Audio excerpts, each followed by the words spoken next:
Om Ajnanatimirandasya Jnananjana Shalakaya Chakshurun Militam Yena Tasmai Shri Gurave Namaha Shri Chaitanya Manobhistam Stapitam Yena Bhutale Swayam Rupa Kadamahyam Tadati Swapadantikam Vancha kalpatarubhyascha kripa sindhubhya eva cha patitanam pavanebhyo vaishnavebhyo namo namaha.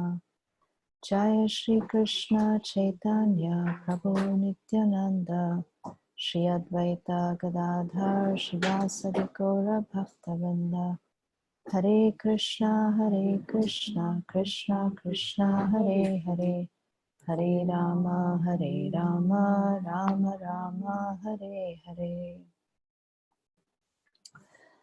So we will try to cover 14, 15, 16 today. You need the AC? If you want, but it's not hot. Okay, if you want, turn it on. Just keep it in low. Keep it in low. Yeah. It's not hot for me. I'm good. All right. Yeah. Okay, so we'll try to cover mantra 14, 15, 16.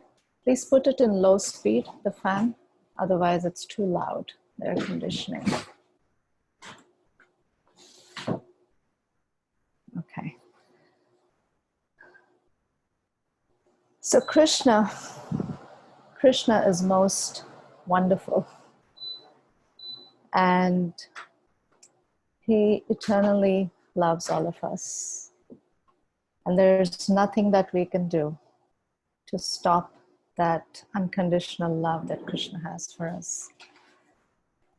And he's always trying to bring all of us back in different ways. And one of the ways he does that is by giving us these wonderful scriptures.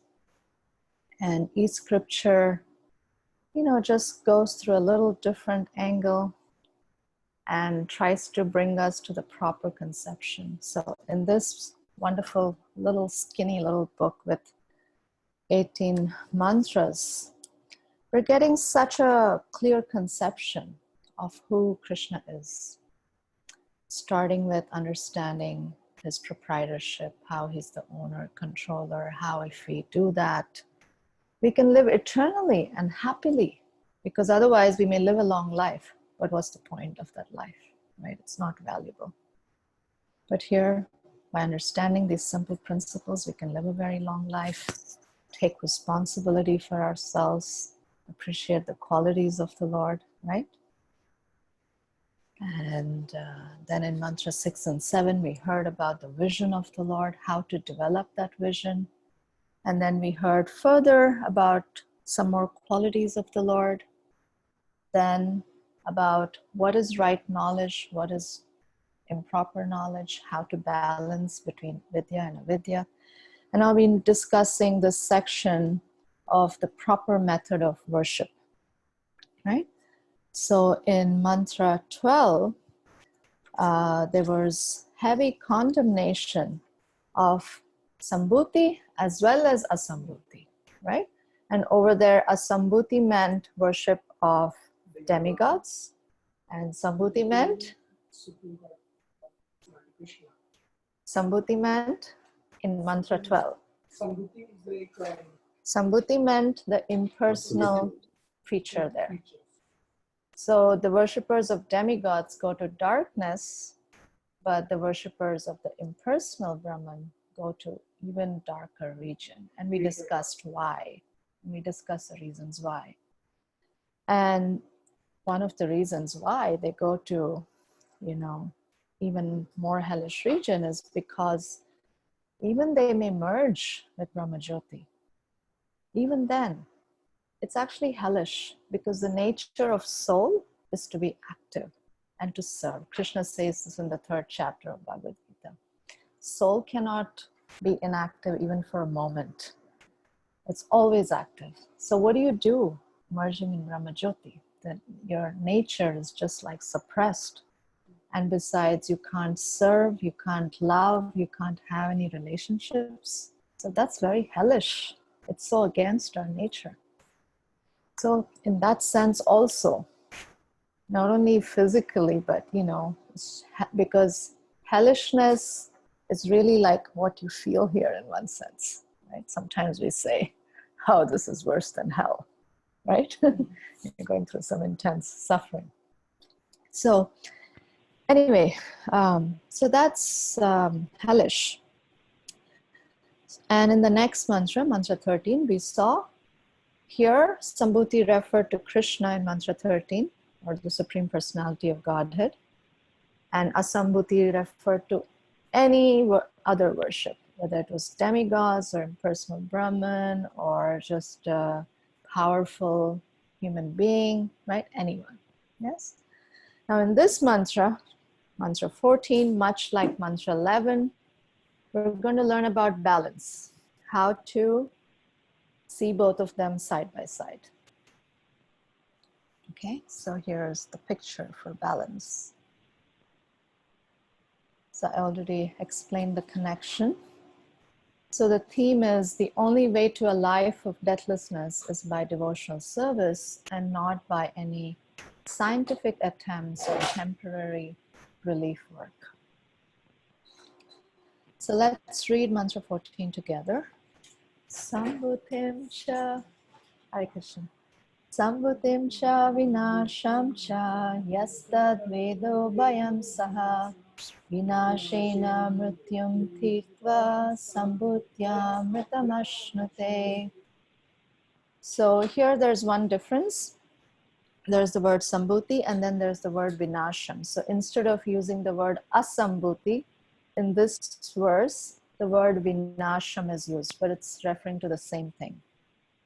Okay, so one should know perfectly the personality of Godhead, Sri Krishna, and his transcendental name, form, qualities, and pastimes, as well as the temporary, so that was Sambhuti, and then this is Vinasham, as well as the temporary material creation with its temporary demigods, men, and animals. When one knows these, he surpasses death and the ephemeral cosmic manifestation with it, and in the eternal kingdom of God, he enjoys his eternal life of bliss and knowledge.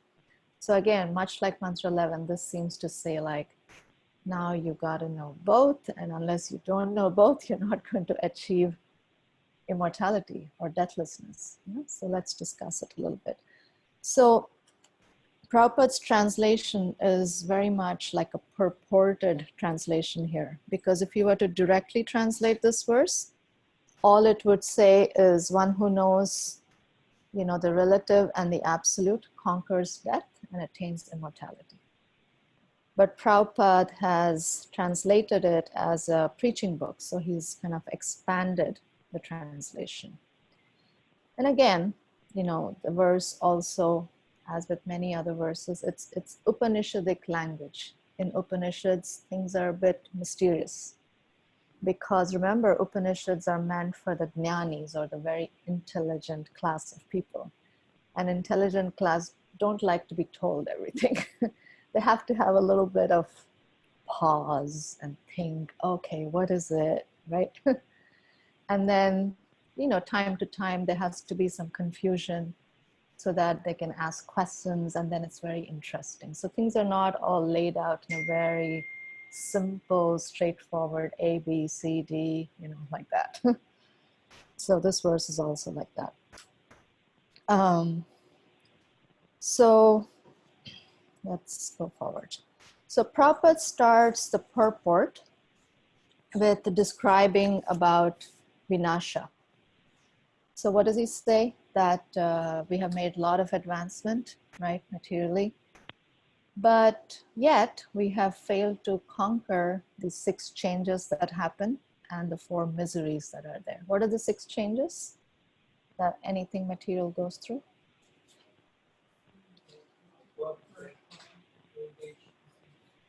No. Birth, death, old age, disease, those are the 4 miseries. What are the 6 transformations anything material goes through? Birth, growth. Hare Krishna. Hare Krishna Mataji, it is Karunika Gopika. Yes, please. It is maintenance and reproduction. What? It is maintenance. Yeah, like Birth, birth, growth. growth. Birth, you're Yes. born, then you grow, right? Growth, yeah. Then you grow. Then Maintenance. Maintenance. then you maybe procreate. Procreate. Yes, sorry, not reproduction, is a Yeah, procreate. you stay for some time. You Yeah. grow, then you stay for some time in the same way, kind of. Then you procreate, Deteriorate, and then death. then you gradually dwindle, and then vanish, right? Yes, ma'am. Prabhupada used that here. So birth, growth, maintenance. The language used is a little different here. Birth, growth, maintenance, production of byproducts, deterioration, and finally death. And then there's the 4 miseries, which is birth, death, old age, and disease, right? So scientists have made a lot of advancement, but we haven't been able to conquer this. Oftentimes we don't think of birth as a misery, but birth is also a misery. In the Srimad Bhagavatam, we learn actually how difficult it is for the soul to be in the womb, all crunched up inside for 9 months, you know. So anyway, we're not going to go into the details of that because there's a few chapters dedicated to that. One day we'll get to the Srimad Bhagavatam. So 4 miseries, but you know, the scientists haven't been able to figure out how to conquer these things.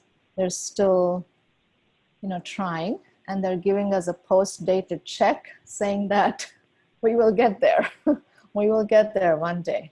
And Prabhupada said, this is just a post-dated check. You can never cash it, you know. And what else we're learning here is that everything in this, you know, everything relative or everything in the material world, it's temporary, right? So, you know, we're going to learn from Brahma all the way to the little germs, you know, they all come into existence and then they die eventually. Yes. So the scientists are trying to create deathlessness in this material world, just like we learned in Mantra 11 too. Immortality cannot be experienced in this world.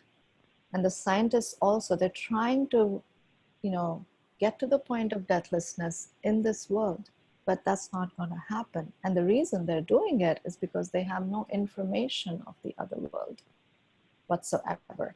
And nor do they understand the nature of this material world. They don't understand this material nature. So therefore they're trying in the wrong place. Yes. I was reading from Bhaktivinoda Thakur yesterday, and you know, he's such an amazing acharya. He was speaking about this point about how there's so many philosophies in this world, but all these philosophies can never get us to this ultimate absolute truth. Why? Because their origin is in bewilderment. So same way, you know, when the scientists are trying to discover something or they're trying to create deathlessness, they can't do it because what they're working with is all material. Just using the material faculties, we cannot get to this immortality point. So, Prabhupada speaks about, you know, the Tripad, Vibhuti, and Ekapad. That means Tripad means 3/4, and Ekapad means 1/4. So the spiritual world is 3/4 of the whole entire manifestation. The material world is only 1/4 of it. It's a very small part. And we, the jivas, although we are spiritual in nature, we are stuck in this material world. Okay, so let's look at these things, because Prabhupada spends a lot of time talking about the duration of life and so on. So let's try to understand a little. So this is a picture showing us, this is Krishna's planet, Goloka Vrindavan, where Krishna resides along with all his associates and many, many, many, many devotees with whom he has amazing, loving relationships. And then coming from that Goloka Vrindavan planet, which is the supreme planet, there is these rays you can see, right? This is Brahma Jyoti that we've been hearing about. And then in the Brahma Jyoti, you can see many little round planets here. These are all the other spiritual planets. In each of these spiritual planets resides a particular form of the Lord. Yeah. Now over here, there's a little dark corner here, tiny dark corner. This is like, you know, like can kind of imagine like this is all like the sun rays and there's a cloud in one part. So this is the material world. This is the entire material world. It's not just our earth, it's not just our universe, but it's the entire material world. And then in this, you can see there's a form of Krishna's expansion lying here called Karano Dakshay Vishnu. Don't worry if you can't remember all the names, but there's a form of Vishnu. And from every pore of his body come out universes. These are all the material universes. And then you can see within each material universe, there's another expansion of Vishnu named Garbhodakshay Vishnu who enters these planets, these universes. It's by the presence of Garbhodakshay Vishnu that each of these universes are sustained, you know, in their orbit, you know, where they're supposed to be and so on. So let's look like a cross section of this here, just for you too. So this is Goloka Vrindavan here. Then there is, this is the whole, all the other spiritual planets. And this is the entire material manifestation. There's many universes here you can see, and this is like a blow up of one universe. Just for us to understand how tiny we are here. So here is a bigger picture of this. So here is that same Vishnu we saw earlier, from whose pores universes come out, right? So these are the universes you can see. And this is just one universe zoomed for us, okay? So in this universe, you can see there's many planetary systems. There's 14 planetary systems, okay? These are the hellish planets, the bottom 7. These are the heavenly planets, the top 7 here. So those who are doing very nice karma, remember we learned about doing good karma? Those who are doing very good karma, they can go maybe up till here, to Svargaloka, right? Then there are the jnanis and there are the yogis. So they may go to some of these higher planets named Maharloka, Janaloka, Tapaloka, Satyaloka, like that, right? And if a jnani really becomes perfected, then he may go where? To the Brahmajyoti. Yes? But then we see that Brahmajyoti is just a rays. We're really getting a picture. Brahmajyoti is just a rays. Beyond this whole thing is Krishna living in his supreme planet where he is eagerly waiting to have a relationship with all of us, right? So this is just for you to get a perspective, because some of you are not familiar. And then Prabhupada, now we're going to talk about things in the perspective of time. So Prabhupada is describing here the life of Brahma, how long it is. Who is Brahma? Brahma is the first created entity. Can everybody mute themselves, please?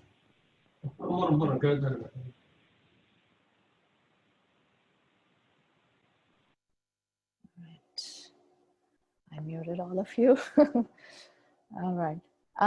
So here's the life of Brahma. How long is it? 311 trillion years. 311 trillion Earth years. That's how long the life of Brahma is. And so that's, okay. We'll not make it too complicated. Keep it a little simple. We'll not get into everything. So Brahma is the secondary creator, right? So here is creation, and then at the end of Brahma's life, there is a complete annihilation. And what happens at the time of complete annihilation, Prabhupada describes all this in the purport. At the time of complete annihilation, all the material planets, that particular material universe is destroyed completely. Okay, now each day of Brahma, so here's a subsection. So this is the whole life of Brahma, that is 311 trillion years. Here is a day of Brahma. A day of Brahma is called Kalpa. And one day of Brahma is equal to 4.32 billion years, billion Earth years. That's just one day. And his night is also as long, okay? Just to get a perspective here. Then so every morning, Brahma creates, the material creation. He creates the planets, he gives us bodies, he gives bodies to all the different living entities. He doesn't create souls, but he creates all the bodies. I could get really carried away with this. I have to keep my focus and not go too far with this. But at the end of his day, each day, every night, there's a partial annihilation. So when there's partial annihilation, all these planets up until Svargaloka, they are actually destroyed every night of Brahma. So some of the people in Svargaloka, they go up when they see this, flames coming and destruction happening. They try to travel up to the higher planets. But this happens every day of Brahma, and then he creates the next morning again. So that's the duration of the day. Then one day of Brahma is made of 14 manvantaras. Okay, so one manvantara is 306 million years. And then the entire one manvantara is made of 671 Divya Yugas. So one Divya Yuga means basically the 4 ages, the Satya Yuga, Treta Yuga, Dwapara Yuga, Kali Yuga. Currently we are in the age of Kali Yuga. This is the age we are in right now. So Kali Yuga lasts for 432,000 years, and we have finished about 5,000 years right now. Kali Yuga Kali means quarrel. It's also called as the age of quarrel, the age of degradation. You can see everything is degrading, values of people, right? So,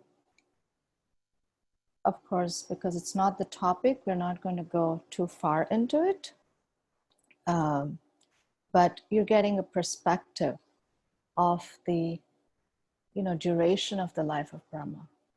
But can you understand that even Brahma, even though his life is so long, he dies in the end, right? It's temporary, even though it's very, very long.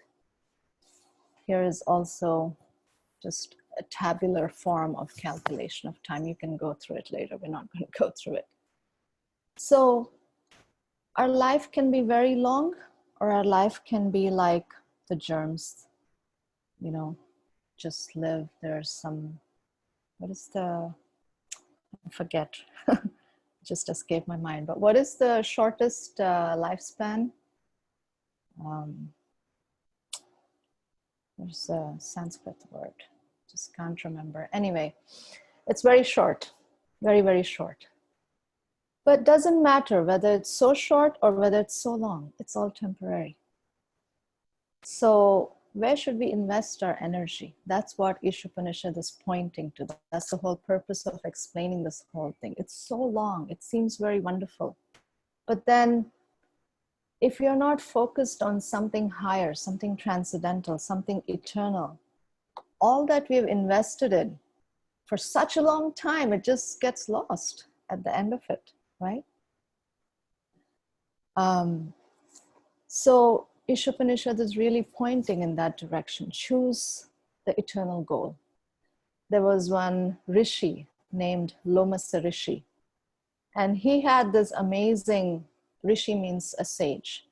So he had this amazing benediction that he would live for as long as there are hairs on his body. And each hair of his body would only fall after a whole day of Brahma. So can you imagine like how long his life was? And he was meditating, just like out in the open. And it was raining and it was sunny. And so people said, why don't we build a little hut for you so that you can meditate peacefully? And he said, nah, it's all temporary anyway, so I'm good. So he really had this realization about the temporary nature of this world. Whereas we, we're not there, quite obviously. So Prabhupada says in the purport, on the material planets, everyone from Brahma down to the end is trying to lord it over material nature. And this is the material disease. As long as this material disease continues, the living entity has to undergo the process of bodily change. So this is our disease. Stop lording it over material nature and rather use the gifts that we have, the surroundings that we have, the material nature that's around, use all that in Krishna's service and use it for eternal goal. Then Prabhupada further also says, by knowing the material manifestation alone, one cannot be saved. For in the course of nature, there is devastation at every moment. Nor can one be saved from these devastations by opening of hospitals, right? Like we discussed last week about service to mankind is not service to God. You may do a lot of social service, but then what? Then what? Those people are going to die and we're going to die too. We're only doing some temporary service to their body. One can be saved only by the complete knowledge of the eternal life of bliss and awareness. The whole Vedic scheme is meant to educate men in this art of attaining eternal life. People are often misguided by temporary attractive things based on sense gratification. But service rendered to the sense objects is both misleading and degrading. So sometimes it can seem like, yeah, I know this. I know that material world is temporary because most of devotees know this already. And that's why we're trying to pursue eternal goal. But yet, while we're practicing, we can easily get so lost in the temporary. We start using the absolute for our temporary comforts. There's a tendency amongst religious people to feel that I'm worshiping God, so my life should be very comfortable. It should not have any miseries and so on. But the nature of material world is that there are miseries and everything is temporary. So we cannot expect that things will be just as they are and they'll be very comfortable. And we should keep that focus on the eternal. It's very, very important. I mean, this is a theme, even in the Bhagavatam, repeatedly, there's the theme of how to develop detachment from this material world, because our attachment is very deep, very, very deep. So Prabhupada's guru, Bhaktisiddhanta Saraswati Thakur, he would say that a person is considered to have made the greatest advancement in their spiritual life if they have come to the point of understanding that there is no hope of happiness from the material world. If we have really come to that firm conviction in our heart, he says, that's the greatest step. Because once you've come to that point, what happens? You stop looking in the wrong place, right? You just stop looking for any happiness in the material world because it's not to be found. It's only to be found in the eternal place. In the material world, it's just as long as the senses are contacting the sense objects, there's some happiness, for the meantime. That's all. And then we have to keep trying in different ways to keep trying to get happy. So let's see. So we have to know this and believe in it So this message will come up repeatedly in our scripture, that therefore, because we may know it, and we may believe it to some extent, but may not be deeply. We're not deeply convinced, and therefore we still keep looking in the wrong place.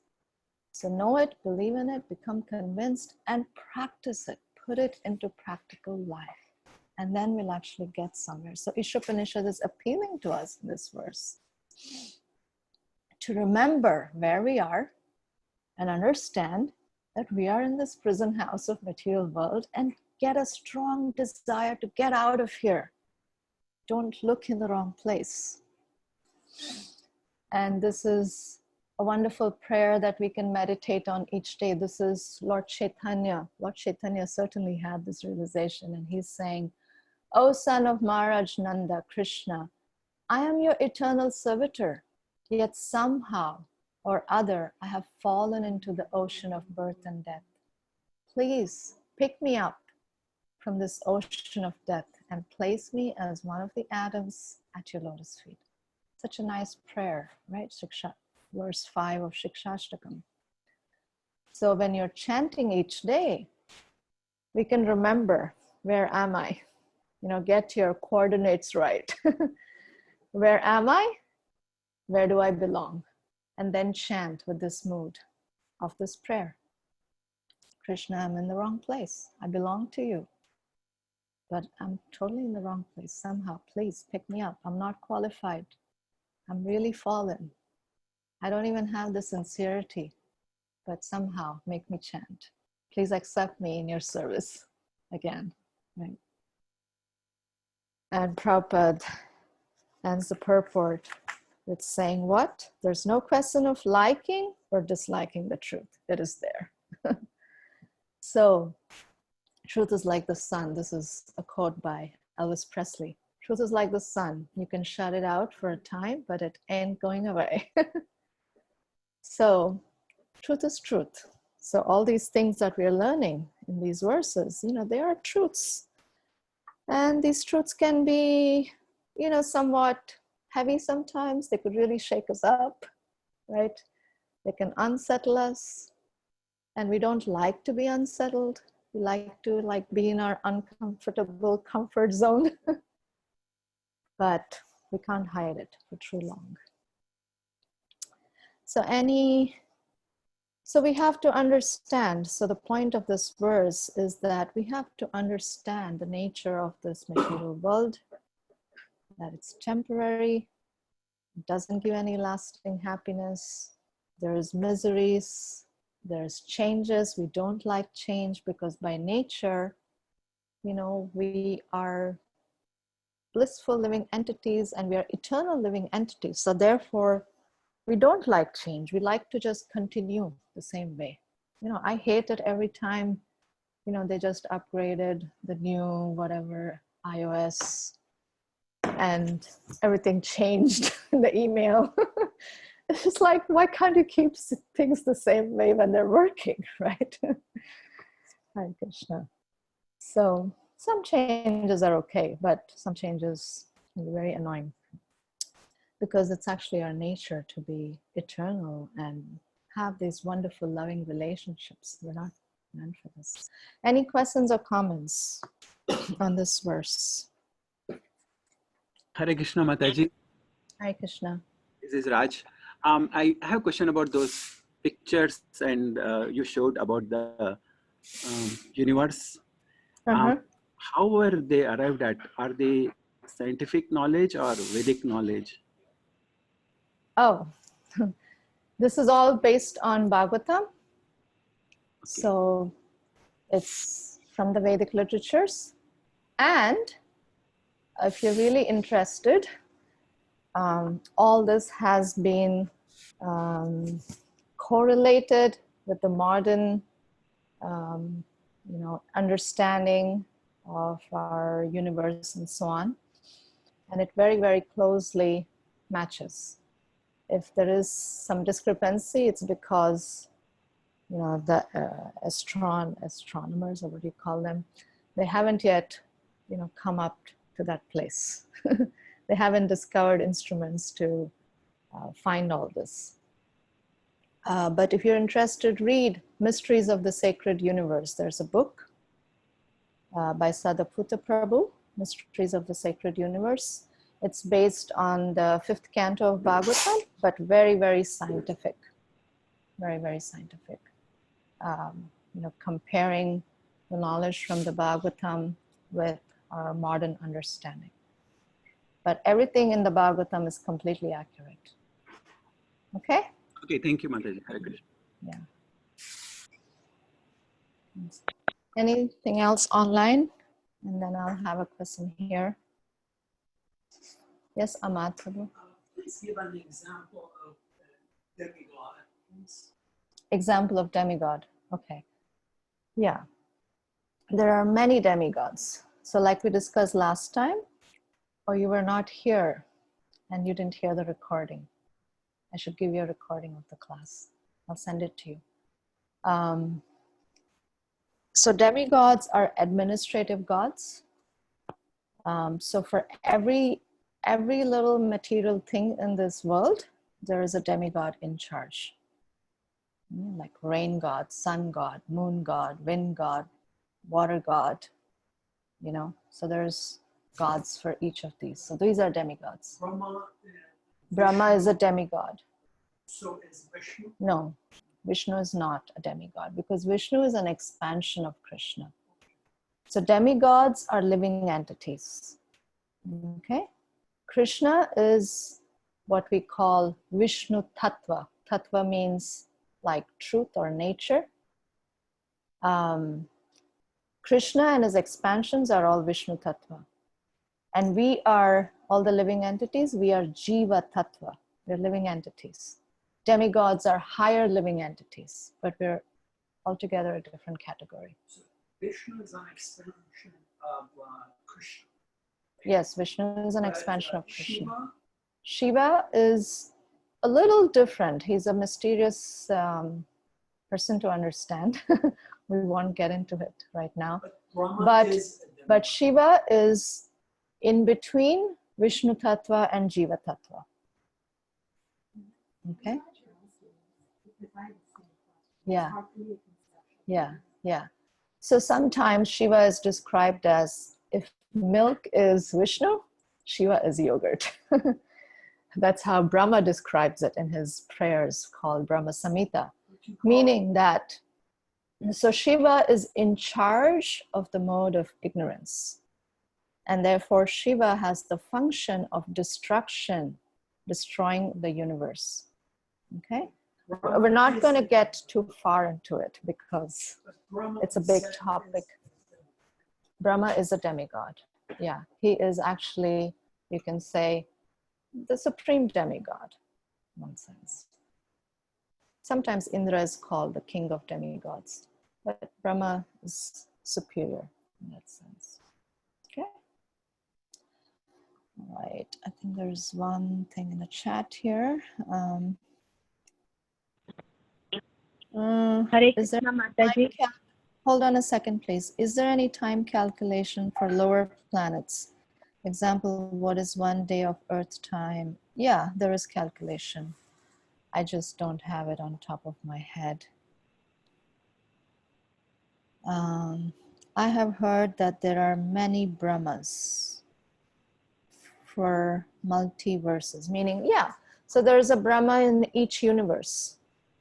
And our Brahma is one of the smallest Brahmas because our universe is actually small. There are many, many bigger universes. Our Brahma has 4 heads. In some other universes, Brahma has many, many heads, So yeah, there's many Brahmas because there's a Brahma in each universe. Okay. Yes? Hold on. We didn't do the slide. Personal practice. Let me just do this. Personal practice. So make a list, because we want to take everything into our practice. Make a list of all the distractions that come to us repeatedly or as a theme while chanting. Go through the list and apply the teachings about the nature of the material world and see if 1 or 2 at a time can be addressed and thus that distraction pacified. Because Most of these distractions are what? They're just something of the nature of vinasha or some asambhuti. And then, so that's the negative.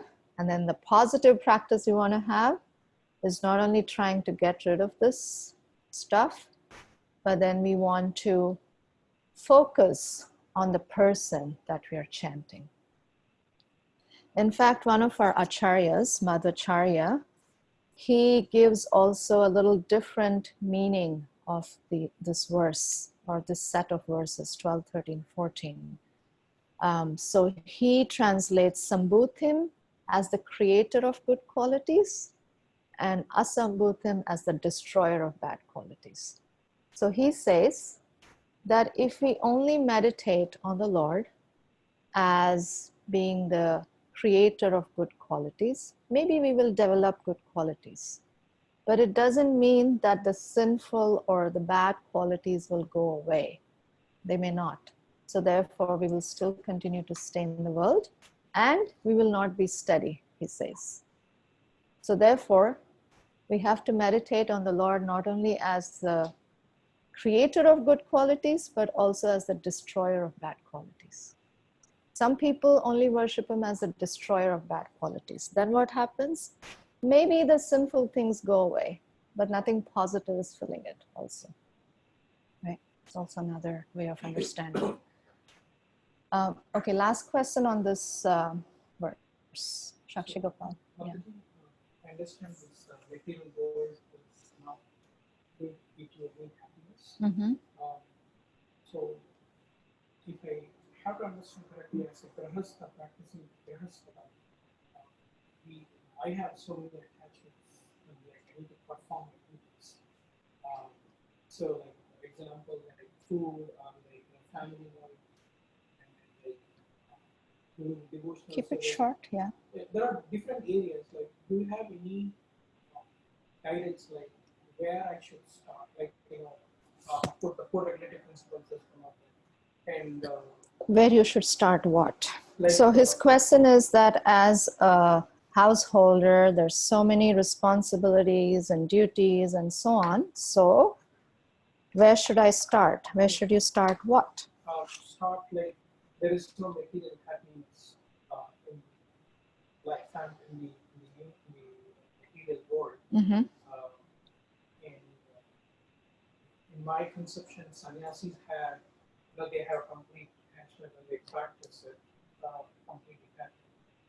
So they really understand and they practice the taste of the devotional life. But as a grihastha, without attachment, it's working too hard. That's my experience. Without attachment, Things like we have to work too hard. no, without attachment. Yeah, without attachment or like without interest, it's too hard. And then, like, Yeah, each so section we need to that's the difference between the jnanis and us. The jnanis, they also come to understand that you don't want to invest in the material world. And so they just become indifferent to everything and they have no taste. And that's why they leave everything and try to be silent and do meditation and go to the forest like that. But in the forest, they sit and meditate and then they're thinking in their mind about all these things that they've tried to leave, right? But with bhakti, our process is different. We're not just saying be detached from everything and just like continue to do stuff. I mean, this is the whole point of even, we talked about it in mantra 2 actually. Remember? In mantra 2, meaning that for us, we don't just, detachment doesn't mean indifference. For us, there is something positive to. What is that positive? That we do this work as an offering to Krishna. So that's our driving force. That's our driving force. That's what keeps us going. That's what keeps us doing the work. That's what keeps us taking care of the family. So you may not be attached to your family. I mean, it's hard to be completely detached from your family, but at the same time, we have to slowly cultivate that vision also. Slowly, little by little, trying to see them as not just my wife, my property, my children, but these are some wonderful souls entrusted to me by Krishna, you know, to help them grow in their spiritual life. You know, I have a service to them in this regard. So then your vision is very different. Then you don't control, then you don't own them, you don't manipulate them. It's not for your enjoyment. You're detached. You try to understand their nature, where they're coming from, and engage them in such a way that somehow they can slowly make advancement and awaken their relationship with Krishna too. Okay? Yeah. All right, so we must go now to mantra 15. If there's more questions, you can write to me. So we're going to the last section of ISOPANISAD now. Mantra 15, 16, 17, 18 is the last section. It's a very different section. So far, everything was very philosophical. A lot of concepts were explained. Now it's really getting into the heart, you know, and there's a lot of bhakti in these verses. So it's really like the culmination where the you know, the speaker is expressing the need for mercy in his life. So let's just get into it. Yeah, so mantra 15 is explaining that how to attain this perfect place. So mantra 15 is explaining that one can go to that place of Bhagavan realization if this impersonal Brahma Jyoti can be removed, the glaring effulgence of Brahma Jyoti can be removed. That's what the prayer is, that please remove this dazzling effulgence from front of my eyes. Right? And here we're also hearing that Lord Krishna is the ultimate source and maintainer of all spiritual and material manifestation, and he engages in variegated relationships with his devotees. So let's read the verse together. Hiranmayena patrena satyasya pihitam mukham tattvam pushan aparinu satya dharmaya drishtaye. O my Lord, sustainer of all that lives. So that is satyasya.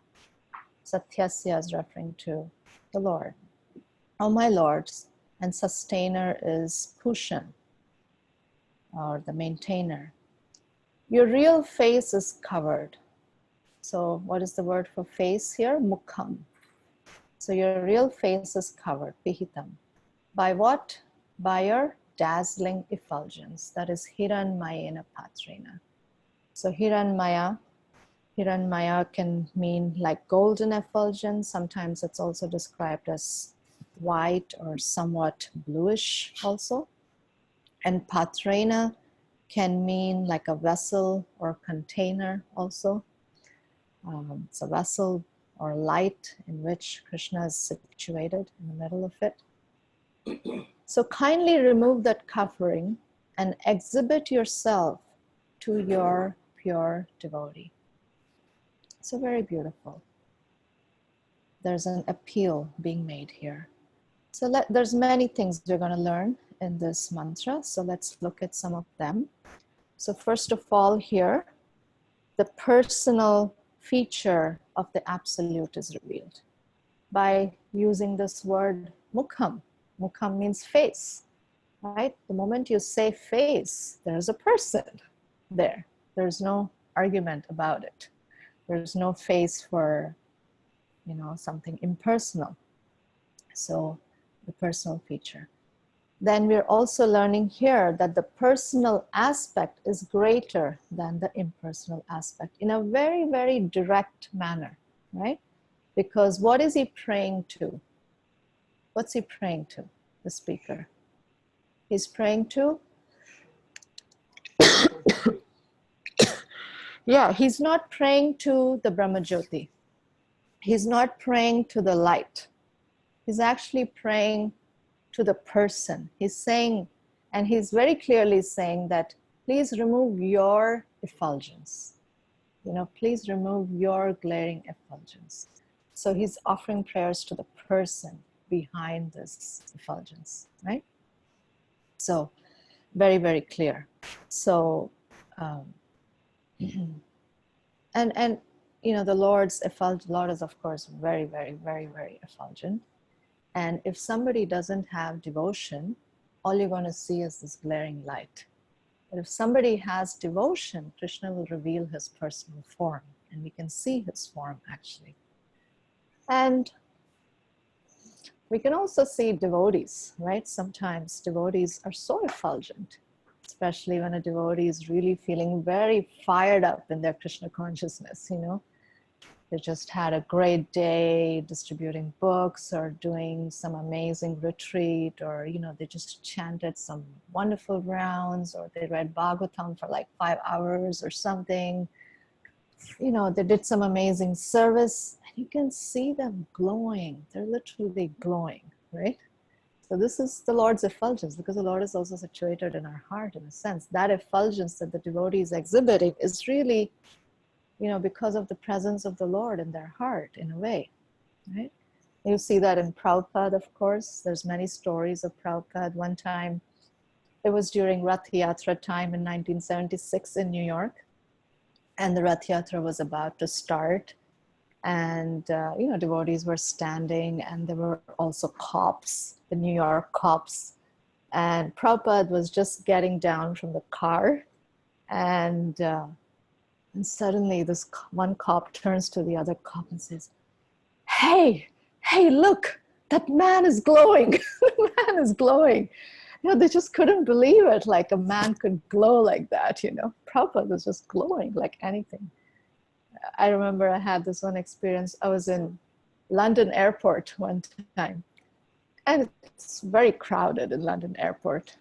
But very, very far across that whole hall was Indradyumna Swami in pant and shirt. He wasn't even wearing sannyasi clothes.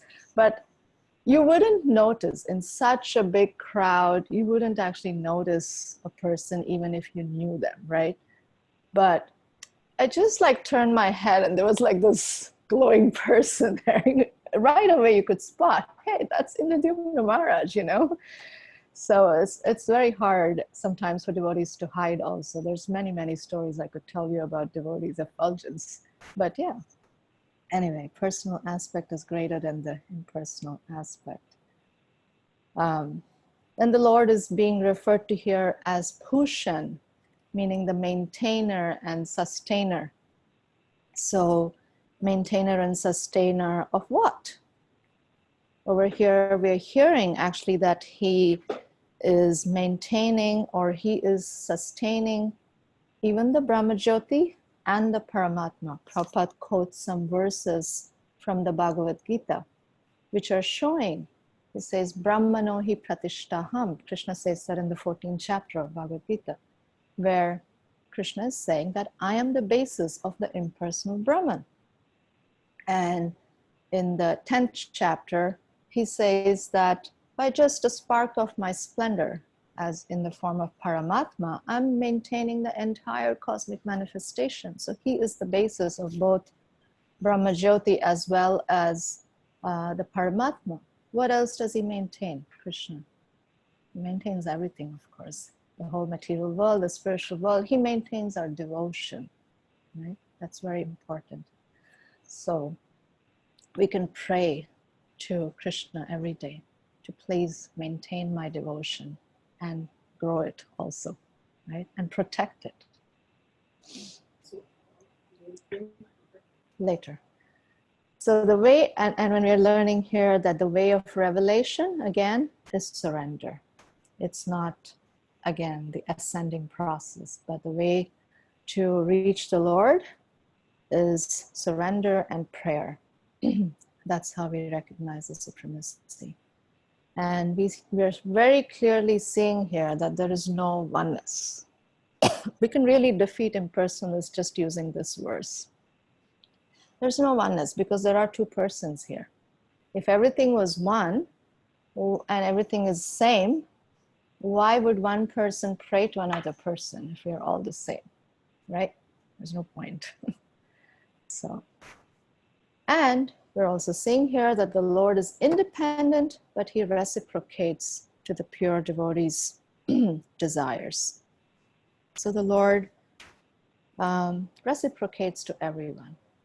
There is, Prabhupada quotes this nice verse from the 10th canto, which is describing basically the devotion of the cowherd boys of Krishna. There he's describing that for the jnanis, they see Krishna as the impersonal Brahman. The devotees see him as the Supreme Lord. And of course, for the mundane people, they can't see anything. There's also this beautiful verse where in the wrestling arena, anybody who's read Krishna book knows this, in the wrestling arena where Krishna is going to wrestle with Chanura and Mushtika and so on, there's many, many, many people seated, but everybody is seeing Krishna in a different way, right? There are the young gopis, and they're just seeing Krishna as their darling. There is the older gopis, they're seeing Krishna as their, like a little boy. Then there is the friends of Krishna who are seeing Krishna just as a friend. And then there is the impersonalists. They're seeing Krishna just as a light. It's described in that verse, just as a light. And then there is the yogis. How are they seeing? They're seeing Krishna in four-handed form, the Paramatma feature. Yeah? Paramatma has a four-handed form. So Krishna reciprocates to the pure devotee's desires. However we approach him, he reciprocates accordingly. So here are the Bhagavad-Gita references which are proving Bhagavan as the basis, right? We talked about it. Brahman, that's described in 1427, Paramatma in 1042, and then how he is Pushan, or he is actually the supreme maintainer, sustainer of everything. Krishna says that in the 7th chapter, Mattha parataram nanyat kinchit, that's the Dhananjaya, Mai sarvamidam protam sutre manigana eva. So that is the maintainer aspect.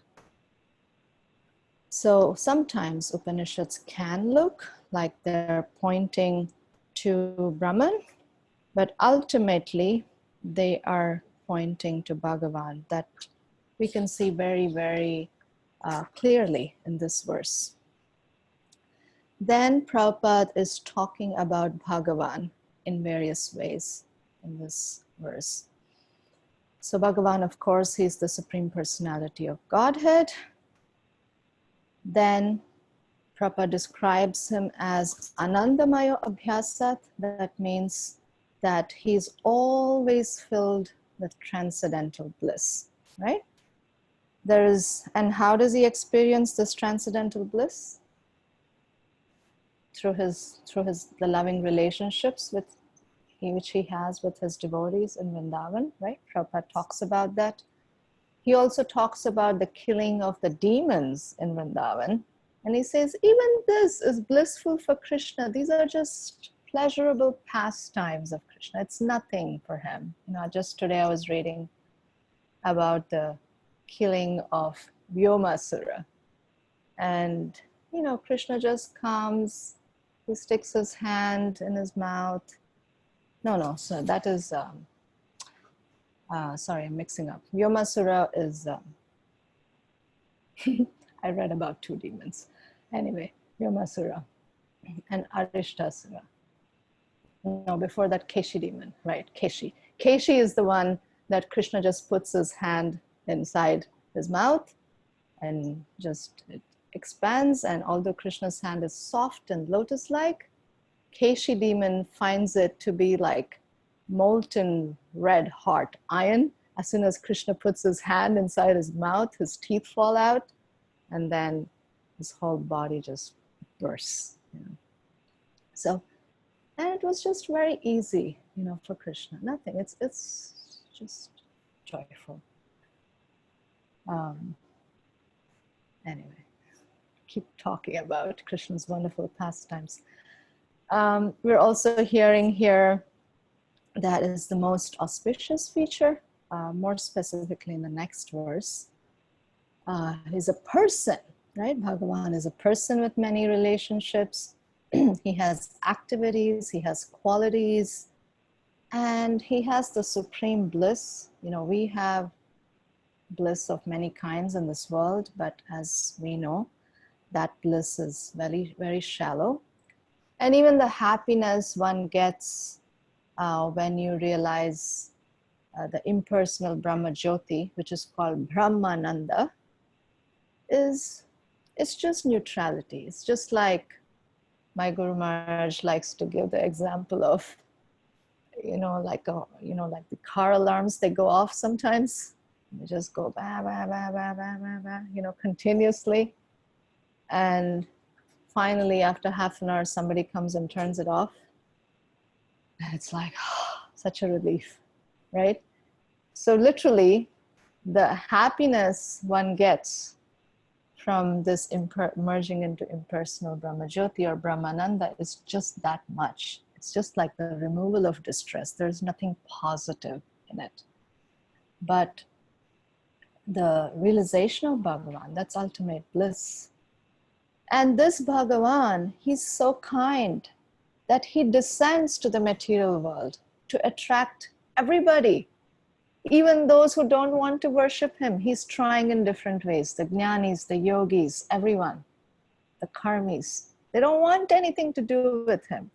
But he finds some indirect ways to give them a little benefit one way or the other, right? And this Bhagavan also, he doesn't get personally involved in creation and maintenance, but just by his expansion as Paramatma or Vishnu, he does everything. He doesn't personally get involved in the whole nitty-gritties. He just desires it, then he expands himself and then does the whole thing. And he doesn't interfere with the rulings of Paramatma or the activities of living entities. So at all times, as much as he's always loving us and trying to bring us back, he never takes away our free will. He doesn't. But he wants us to use our free will to love him. So here's just straight from the purport. Brahman is the aspect that is most easily perceived by the beginner. Paramatma is one who has progressed a little further. And then Bhagavan is the ultimate realization of the absolute truth. So this is Brahman, the all-pervasive aspect. Here is a yogi. Typically, he's meditating on the Paramatma form in his heart. As I said, Paramatma form has four-handed. He has 4 hands. And here is Bhagavan, just blissfully having his pastimes with cows and other devotees. So, but the important thing to remember is that these three are really one also. They're non-dual substance. Srimad Bhagavatam describes this word called Advayam. Advayam means non-dual. Yes? They are 3 features of the same absolute truth. So there is this simultaneous oneness and difference. And remember, we talked about the example of the sun before. There's the sun god and the sun planet, where sun god has all these different relationships. That's like Bhagavan. Then there's the sun disk or sun globe, right? It's like the Paramatma feature. And then there's the sun rays. So just as sun means it includes all of them, sun means all these, it's one, right? All these 3 are one in one sense. In the same way, absolute truth is one, although he has these 3 manifestations. But yet, we should understand that Bhagavan realization is the topmost of the highest. Okay? It's the full realization. We're going to discuss a little bit more here, so just keep going and then I'll pause. But to realize the Bhagavan feature, how do we realize? The only way is bhakti. What Krishna says, one can understand me as I am only by devotional service. And so If one wants to see the absolute truth in full, he has to penetrate beyond the 24 material elements and the glaring effulgence as well. And Ishopanishad is pointing us in that direction. That go, to this person. So Prabhupada, towards the end of this purport, in the last paragraph, he talks about a certain hierarchy of who's superior to whom. And we know this already, but it's easier to put it in this tabular form. So there is the ordinary fruitive workers, or the karmis, right? We're just working for sense gratification. They really want their desires to be fulfilled, but then they're trying to follow some scriptures in that to fulfill their desires. So that's good, but better than them are those who worship Brahman, or the Jnanis.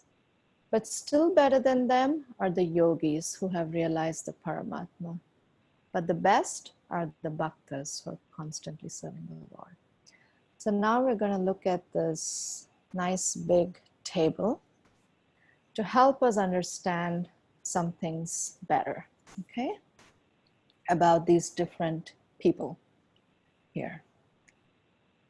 So this thing is, I do share these PDFs, so you don't really have to take pictures. So in the first column, we have the Sankhya, or the materialists.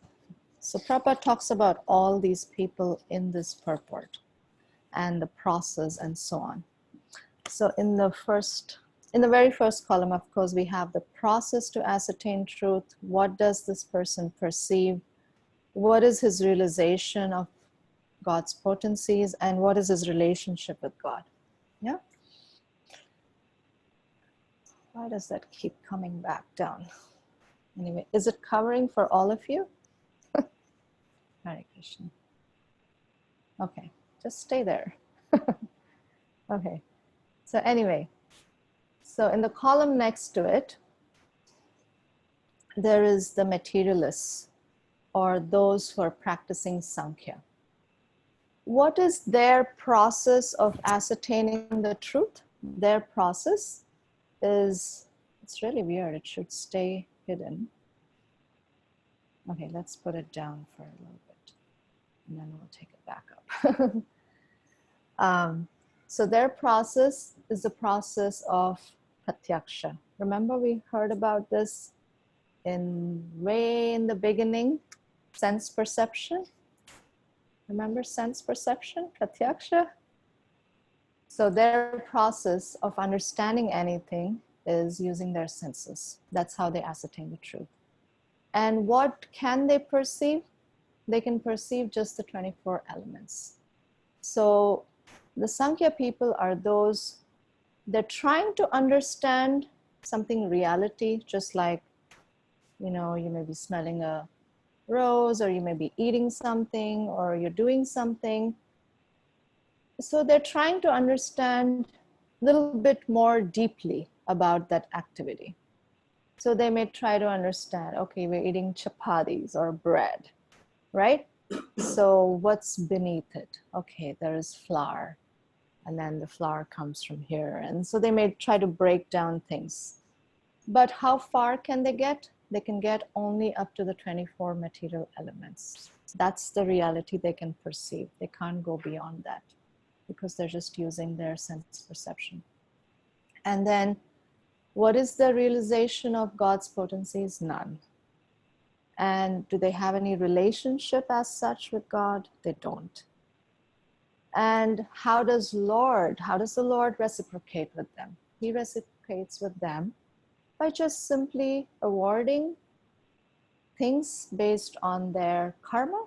So that means based on what they deserve.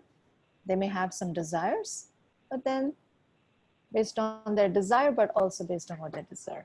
Yeah, so that's one category of people. Then we have the next higher one, which are the impersonalists, or the jnanis. So what is their method of acquiring knowledge or understanding the absolute truth. It's the speculative knowledge, anuman, remember? And what can he perceive? What's the maximum he can perceive is the impersonal Brahman. And he conceives basically of some existence beyond matter. So he can understand that there is spirit, and if he goes all the way, he understands Brahman or realizes Brahman. Yeah, clear? So does he understand anything about the potencies of the Lord? He doesn't really. He perceives the absolute as without potencies. And he understands just the eternity feature of the Lord. Yes? That the Lord is eternal, I'm eternal. Yeah? So like that he understands. So all he can get is just that it's like a state of,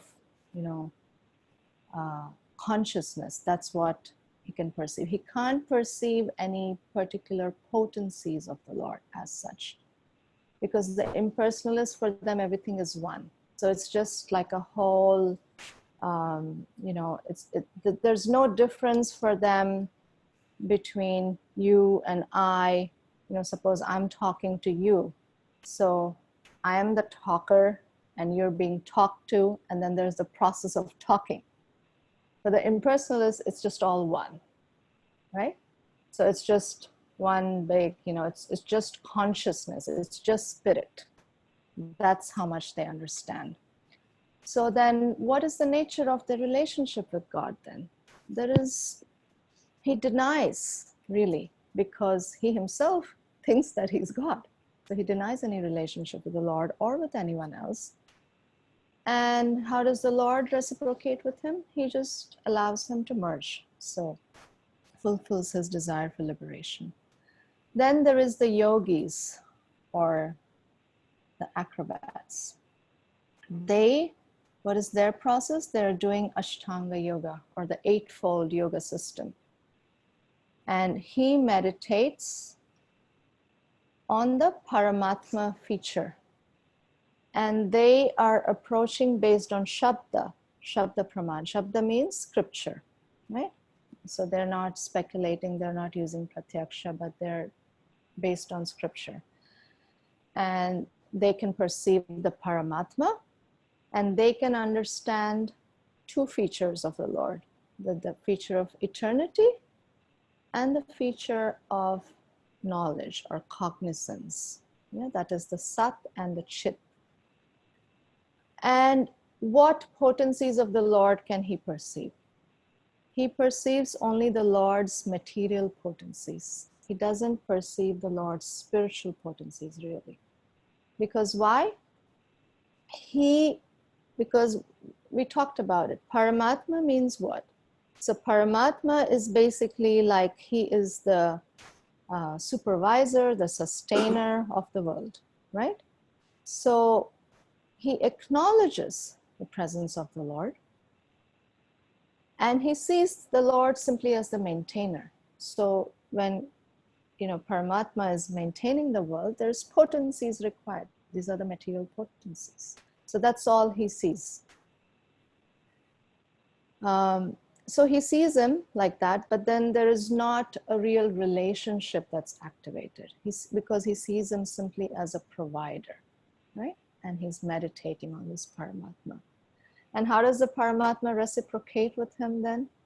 He will smile at him. He will satisfy his desires for mystic powers, because that's what he's meditating for. So he'll satisfy his desires for mystic powers.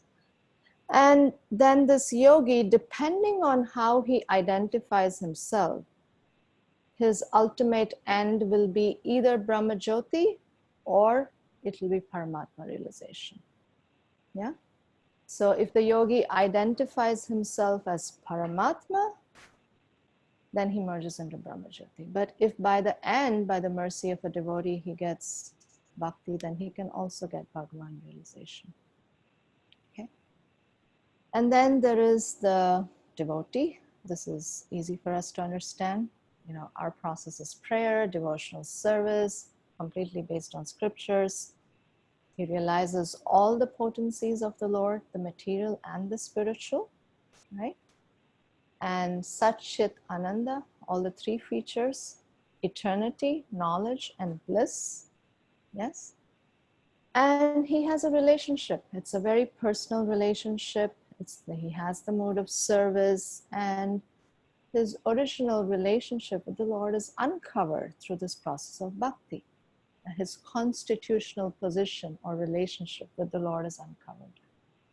And the Lord also reciprocates with his service at all times. He fulfills all his spiritual desires, and he gives himself and even comes under the control of his devotees, right? We're going to hear very soon in how many days? 9 days. The month of Kartik is going to start on October 13th.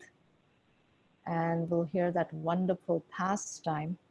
It's a very potent month. We'll hear this wonderful pastime of how Krishna, who's the supreme controller, comes under the control of Mother Yashoda, right? How can you control the supreme controller? Only through one thing, through bhakti or love. So, because the devotee completely gives himself to the Lord also gives himself completely to the devotee. So he reciprocates.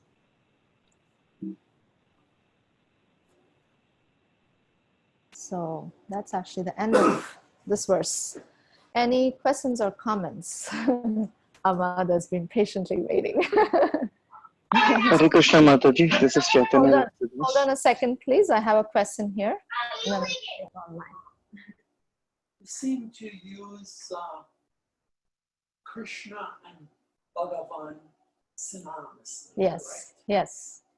And within the framework of absolute truth consisting of three parts, I still fail to understand the position of Godhead.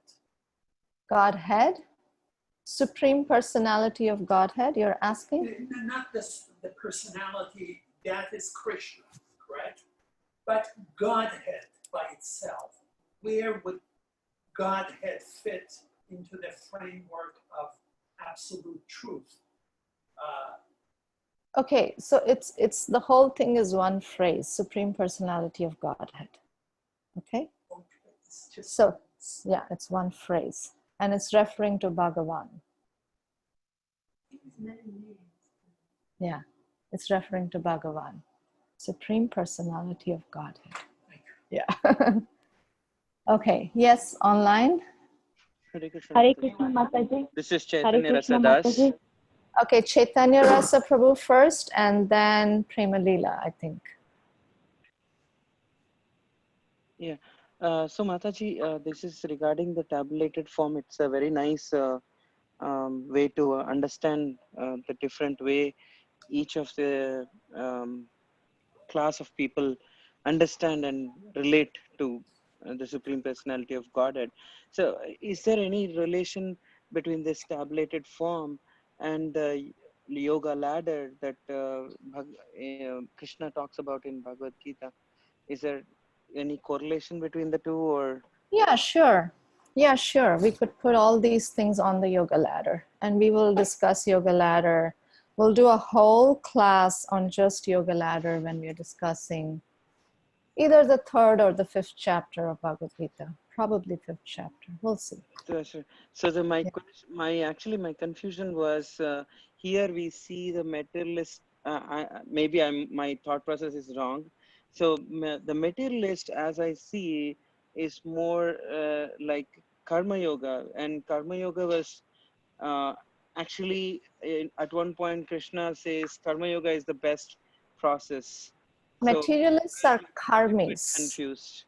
Yeah. So materialists are actually karmis. There's a difference between karmis and karma yogis. Yeah. Karmis have, so the moment you add the word yoga, that means this person now has a connection with God. What he's doing, even though he's doing karma, he is trying to add God in his life. So that means he does karma, he gets fruits from that karma, and he offers a portion of that fruits to God, or he offers all of the fruits to God, or he may offer even the work to God. So there's different levels of karma yoga, as you know, right? Right, Mataji. That makes sense. Yeah, yeah. Thank you. Okay.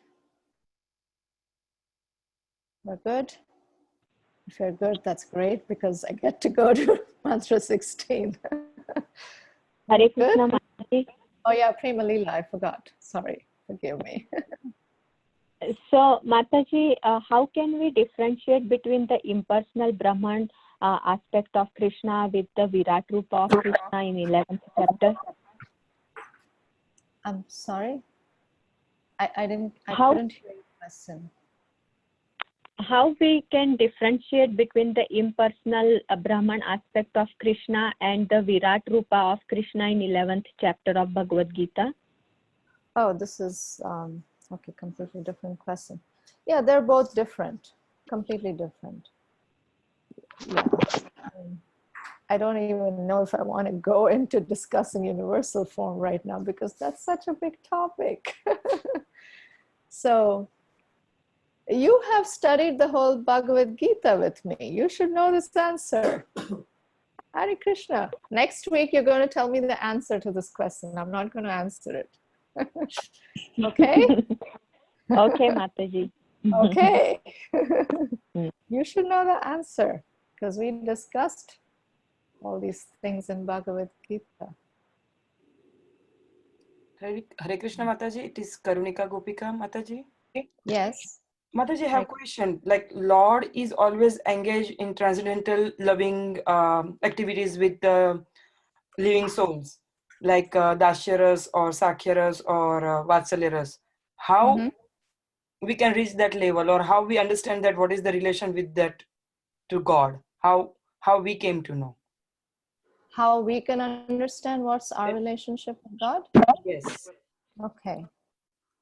Prabhupada explains it right in the introduction of Bhagavad Gita, even if you've read the introduction of Bhagavad Gita, right? He explains that the way we reach there is when we attain perfection. He uses this word Swarup Siddhi. So when we perfect our sadhana, right? We're in the stage of practice right now. So when we perfect the stage of sadhana, and then we will realize our constitutional position. To keep it simple, I'm not going to go into breaking up all that again. We'll discuss that in Nectar of Devotion. Okay. But yeah, it's by that process of cleansing, just as even in the first verse of Sikshashtakam we hear that by the process of chanting, what happens? Our material coverings are removed and our real self is awakened. And as this keeps going on, then our true self is awakened to the point of even our relationship with Krishna. All that can become awakened just by the process of chanting and hearing and the study of Bhagavatam and so on.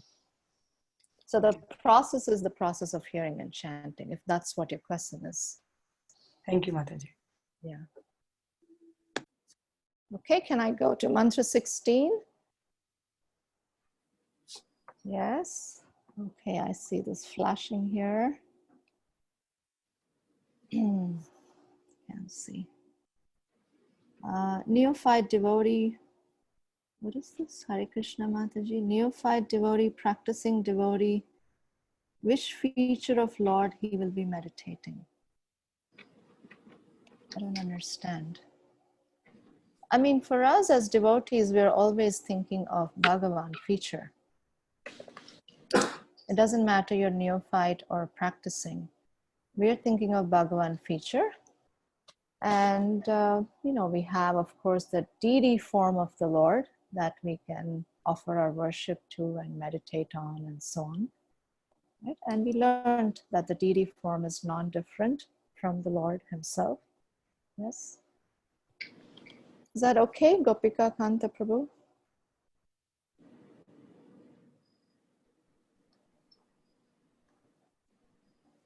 Okay, it says thank you. All right. How can the yogi look at the Lord as provider and not have any relationship with him? Okay. Wow, we had a big bug flying here. How can he look at the Lord as provider and not have any relationship? Because when we're talking about relationship here, we're talking about it really in terms of like a spiritual relationship, because the yogi is really looking at only the material potencies of the Lord. Whereas to have a real relationship with the Lord, we have to be engaging in the spiritual potency, so to say. In the Chaitanya Charitamrita, there's a nice description of how, you know, of course, all the different potencies of the Lord are explained. The Samvit, Samvit, Hladini, and what's the other one? Blanking out. Hare Krishna. What's wrong? Why am I blanking out? Anyway, so the Hladini Shakti is the pleasure potency of the Lord. That is the potency by which the Lord experiences pleasure, but also that is the potency by which, you know, he nourishes bhakti. And that's, you know, really like how you have a relationship with the Lord. So I can't really go into the details of it, but in simple words, to just keep it really simple, because he's looking only to that material potency. So he has some sort of a relationship in the sense that, you know, he sees the Paramatma feature, he sees that he's maintaining the world like that. So in that sense, maybe you can say he has some relationship, but it's not a relationship where there is this back and forth emotional exchange that is going on, like you can have with the Bhagavan feature. Because we said the Bhagavan feature of the Lord, that is the feature in which the Lord is really reciprocating with his devotees according to how they approach him. So the Paramatma, you know, the yogi who is meditating on the Paramatma, he's just seeing him as a provider. And so the Lord also reciprocates with him. How? He provides him with stuff, you know. There's not a further, you know, like an exchange of the heart in one sense. So that's best I can explain. Sandini, right, thank you. Thank you, Hamsika. I just blanked out. Sandini, Samvit, and Hladini. Thank you so much. Right. So we'll go to mantra 16 now. It's 8:30. I would like to go over 15 minutes today, if it's okay with all of you, just because I don't want to leave it all for the last class. Okay, so I apologize very much. We had lots of questions too. I could have chosen to not take any questions, but I did take some questions. So let's go. It shouldn't be too long because mantra 16 is continuing the same theme as mantra 15. The speaker is still addressing the Lord, you know, to remove this effulgence, but he's addressing the Lord with more names and more qualities. And he's really addressing Lord with these particular names which will evoke his mercy, because he really wants to get the attention of the Lord, right? So, Bhushane karshe yamasurya prajapatya vyuharasmin samuha tejo yatte rupam kalyanatamam tatte pashyami so savasa purusha soham asmi. Please mute yourself, everyone, as we hear some noises.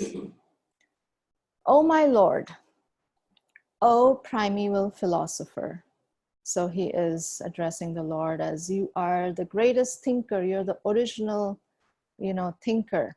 You are the one who's giving intelligence to all, right? So he's appealing. Then he's saying, O maintainer of the universe. This is again the word Pushan. Everything is coming from you. You're maintaining all of us. O regulating principle.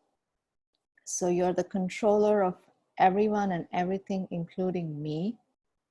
You are the destination of the pure devotees. You are the well-wisher of the progenitors of mankind. Please remove the effulgence of your transcendental rays so that I can see your form of bliss. You are the eternal supreme personality of Godhead, like unto the sun, as am I. So this is again the Upanishadic language. It's really mysterious what he's saying in the last line of this. So we'll discuss that. So here's the word to word. I already went through it, so won't go through it again. But one thing here is, in the same verse, he says 2 times, Vyuha Rasmin, kindly remove the race. And then he says, Samuha Teja, kindly withdraw the effulgence. 2 times, back to back, right? And why? It just means that for emphasis. It also means that it shows that the mood of the devotee, that he's feeling so dependent on the Lord. Please do this. Please do this. So 3 times in these 2 verses, he's appealing like this. Please, I'm so dependent on you. You have to do it. I can't go through this by myself. And the Kalyanathamam means most auspicious.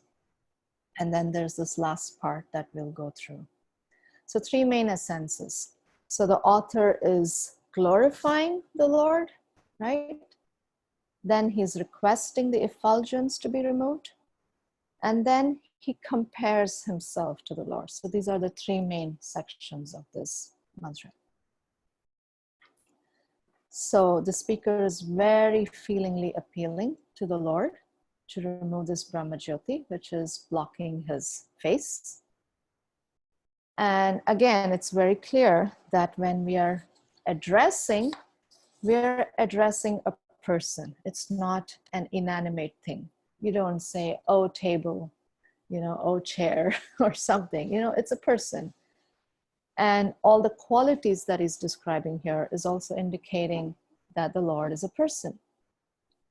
Then this point I made already, the request has been repeated 3 times.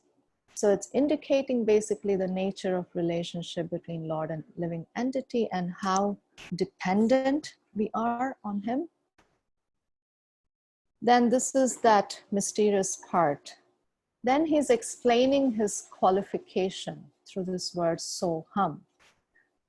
Aham means I. Soham means I am that, or I am you, basically.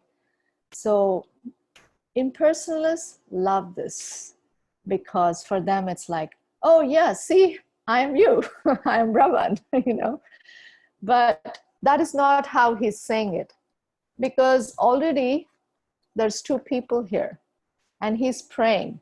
It's already been proven that one is superior, one is inferior. Here he's saying, I am like unto you. Again, it's like the oneness of the sun and its rays. It's so like that. In that sense, I am like you. So he's saying, I'm also effulgent like you. I'm also a seer like you. I'm also blissful like you. I'm also eternal like you, right? I'm all these things. I'm conscious like you. So we are one in quality, but again, not in quantity. So he's saying in that mode, or he's saying also, I'm eternal. I said all those things. I'm also a person. He's a person, I'm a person, right? So the sun, so this is the sun god and the sun rays and so on. So in that sense, we are the same. Prabhupada writes in the purport about the beams of molecules of the sun rays, right? They're part of the sun and together constitute the sun. The sun and the rays cannot be separated. So Prabhupada therefore uses the word also part and parcel. Part means, we are part of something. That means we are like a separated part, right? But parcel means we're also integral to that place, to that being. So part and parcel. That's our whole philosophy of, we discussed this earlier, Achintya Beda Abeda Tattva of Lord Chaitanya. Remember? The simultaneous oneness and difference. So we are simultaneously one and yet different from the Lord. One in quality and interest, but not in quantity. So here's a nice quote from Prabhupada. In the course of the discussion, Achyutananda Swami quoted one of the favorite scriptural references from the Isopanishad that the Mayavadis use to declare themselves as God. They say that the words from the 16th verse, Soham Asmi, I am that, means that the living being is the same as God. Prabhupada refuted his argument with a revealing analogy. Asmi means it is my energy. If I say that I am ISKCON, what is wrong there? Because I have created this, therefore I say ISKCON means I am ISKCON. So what is wrong there? It is like that. By energy of Krishna, everything has come out. Therefore it says, I am this, I am this, I am this, I am this. Prabhupada is repeating so many times, right?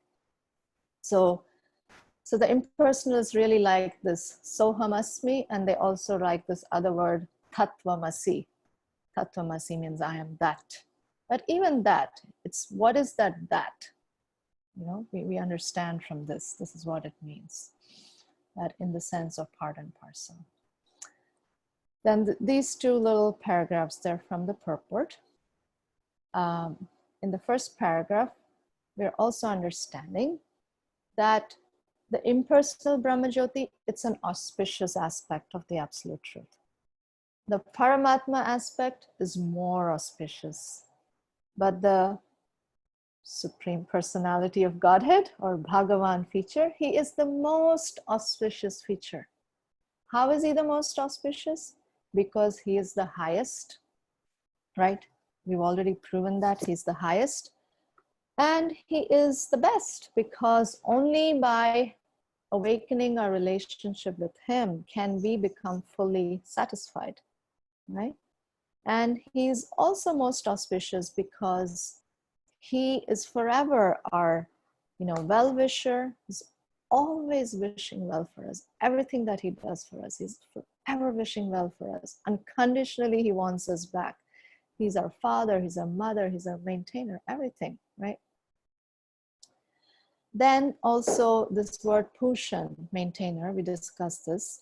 Prabhupada writes, he specifically maintains his devotees. That's something very encouraging for us, isn't it?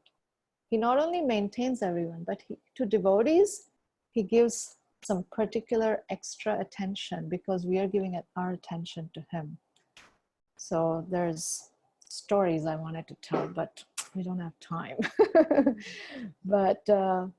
But also in the Bhagavad-Gita, Krishna says this in the 9th chapter, 22nd verse. Krishna says that I carry what you have and I preserve what you have. I preserve what you have and carry what you lack. Sorry. Yes, preserve what you have and carry what you lack. So there's this, so in that sense, he really maintains us, right? Whatever we have, he keeps it. And if you're lacking in something, he carries us through that. There's this short story I'll share. There's a story of Arjunacharya, of how, to demonstrate this. Arjunacharya, he was writing commentary on the Bhagavad-Gita. And then he came to this verse, this particular verse that we're talking about, where Krishna says, Yoga Kshemam Vahamyaham, where Krishna is basically saying that I carry what you lack.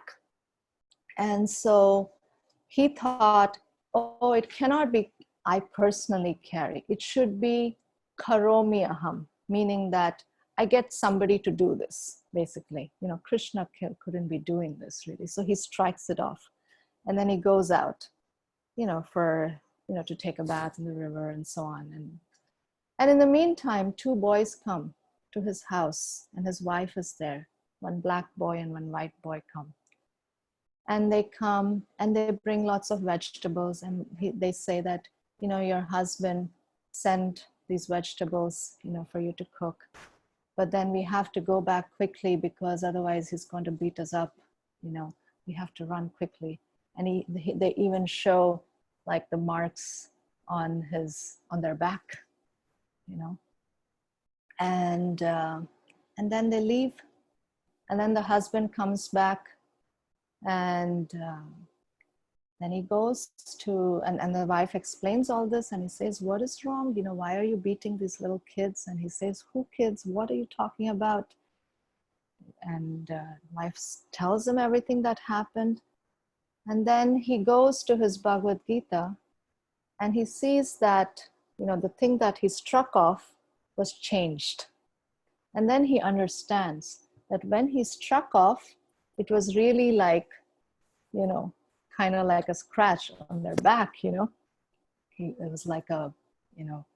And so Krishna Balaram, these two boys were Krishna and Balaram, they personally came to show this point of how he carries where something is lacking. He was devoted, but somehow he was lacking in this understanding. He couldn't understand that how can Krishna personally do this? He thought somebody will do it.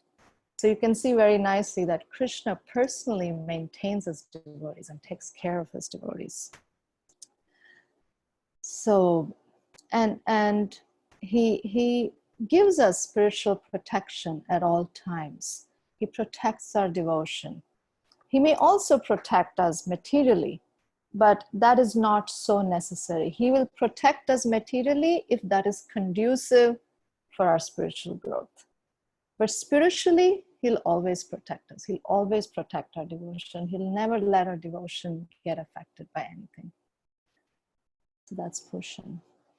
And then the last part of this verse, there's this beautiful description of Bhagavan. Yeah. Normally, we hear of a different meaning of Bhagavan. Bhaga means opulences. Van means the possessor of those opulences. But here, Jiva Goswami has broken it down in a different way, right? So let's look at that. It's very beautiful. So Bha means the maintainer or the guardian. So we just talked about how he maintains us in all these wonderful ways. He fully maintains his devotees, and he guides them on the path to devotional perfection. He provides us support in that way. He maintains us. He keeps us in existence. He, you know, maintenance can also means that he holds against any criticism or attacks and stuff like that. So he guides us on the path of perfection.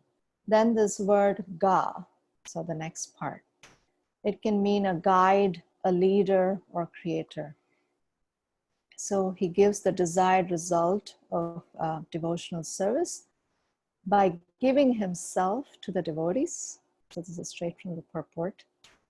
He helps them to see him face to face, and thus he helps them reach him to Goloka. So he's always trying to help us, push us to come reach him and to reach his planet. And this is the most wonderful thing. He's also the creator. So he's the creator of all the necessary qualifications for the devotee to reach him, right? So one of the personal reflection exercises I have for you in the end is think of what qualifications we really feel like we need right now for our growth.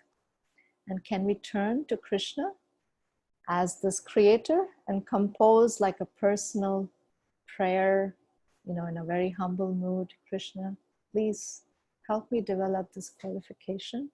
And he will give us that because he is the creator of all good qualifications. Right? It's beautiful. And then Van finally means every being lives in him and he lives in every being, right? And Krishna speaks about this in the Bhagavad-Gita too, that in the 9th chapter, verse 4 and 5, he speaks about it, how he's in everything, but simultaneously he's not in everything also, right? So he's everywhere. And then just 2 last points and we're done. Where's my mouse? So here Prabhupada is talking about how there's a gulf of difference between Atma and Paramatma. And yet Paramatma constantly accompanies us as a constant companion. This is also such a merciful manifestation of the Lord. He's trying to always help us. He's cooperating with us, really. And then there is this nice last section. Let's see.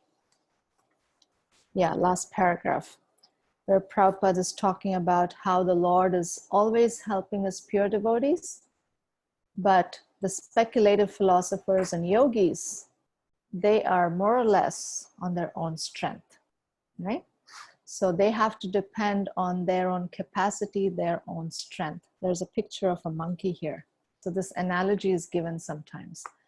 How does a baby monkey, go with the mother monkey? The baby monkey has to hold on to the mother monkey. The mother monkey doesn't make an effort to hold the baby monkey. It's always the baby monkey has to hold on. So the mother monkey may do all kinds of things and the baby monkey, look here. So sometimes, I've seen this in Vrindavan. I've seen sometimes actually the baby monkey is holding on. And I've seen baby monkeys sometimes fall because they're not able to hold on to the mother monkey. Because it's completely based, how much strength does the baby monkey have? Very little. So, but that's the arrangement, right? So similarly, for the speculative philosophers or the impersonalists, the jnanis, the yogis, their progress is completely dependent on their own strength. And when they fall really bad because it's based on their strength. There's nothing. So here's the part about that chart, right? We saw there's no relationship. Like the Lord is reciprocating according to how they're approaching him. They want to do it on their own strength. They're not really calling out to the Lord in any way. So the Lord is not, okay, you're fine. You think you have strength? Okay, I'll watch.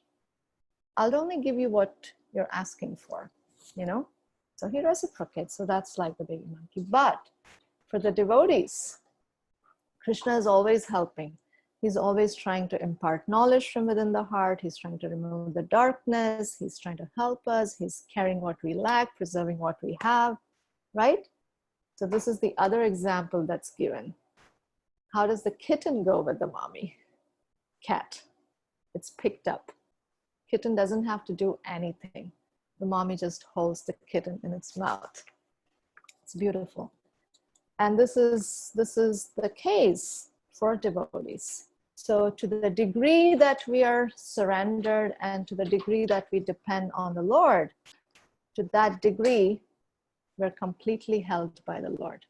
To the degree that we are thinking we're doing something based on our strength, so even in devotional service, right? We're doing the activities of devotional service, but sometimes we're very much doing it so much from a false ego platform. And so we're feeling like, oh, it's so hard, and we're feeling burdened. So the feeling of burden is coming when we're relying on our own strength. But the more we rely on Krishna, then the more you feel you're just like this little kitten being held by the Lord, right? It's a nice meditation. So this is the little exercise. Compose a humble prayer beseeching the Lord as the creator of all qualifications And again, where do I rely on my own strength and thus feel burdened in Krishna consciousness in some way, and see how you can shift that in your life. Okay. So we will stop there. We are 20 minutes over. I won't take any questions, but if you have any questions from this verse, please write it down right now. You can either write it to me, write the questions to me, or you can just write them in your little notebook, and we will start with questions in the next class. Okay, and then we'll finish 17 and 18. That will be our last class, Krishna willing. And then you have 10 days to prepare for your exam. And please, please don't freak out about your exam. It's going to be very easy. It's the first exam. I'm going to keep it so simple. You all will go there and say, ha ha, for this I studied so much, you know. So please don't freak out. All right. Hare Krishna. Have a wonderful Krishna conscious weekend. Please meditate on these verses. Hare Bol.